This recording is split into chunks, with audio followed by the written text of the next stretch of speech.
Ce que je constate, c'est quand même que dans le domaine judiciaire, il peut y avoir, comme d'ailleurs dans les autres domaines, une instrumentalisation de la justice par les médias. Et inversement d'ailleurs. Il peut y avoir aussi des renvois d'ascenseur entre les uns et les autres. Moi, je suis extrêmement choqué de ce qui se passe depuis quelque temps. Ce n'est pas nouveau.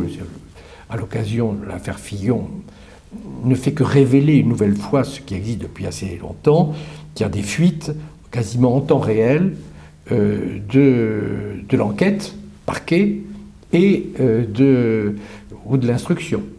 Et le parquet ou de l'instruction, lorsqu'il n'y a pas d'ailleurs d'avocat, c'est donc une fuite organisée au sein de la justice ou des organes d'enquête, et par conséquent, ça me paraît d'ailleurs de nature à entraîner la responsabilité de l'État, puisqu'à ce moment-là, vous avez une violation flagrante de tous les principes, enfin, du principe fondamental qui est celui du secret, et qui, quand même, participe au droit de la défense.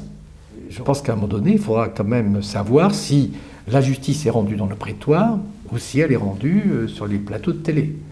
Et là, il faut aussi, mais ça c'est la pédagogie que devrait avoir la justice, faire comprendre que la justice suppose du temps, qui n'est pas évidemment celui de BFM. Et que par conséquent, on ne peut pas, parce qu'il y a un journal télévisé, dire quel est le résultat de l'enquête, ce que ça donne.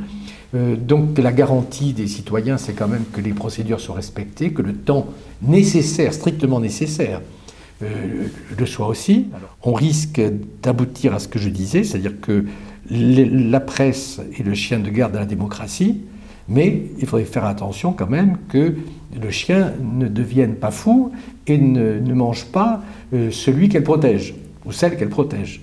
Donc attention, moi je considère qu'il y a quand même une dérive dans la répartition des rôles des uns et des autres. Un journaliste donne des informations, et d'ailleurs donne des informations avec le souci quand même d'être objectif et de donner des moyens d'éclairage, et non pas en devenant ou avocat ou procureur. Donc, et surtout en choisissant de façon extrêmement sélective ce qu'il dit ou il ne dit pas.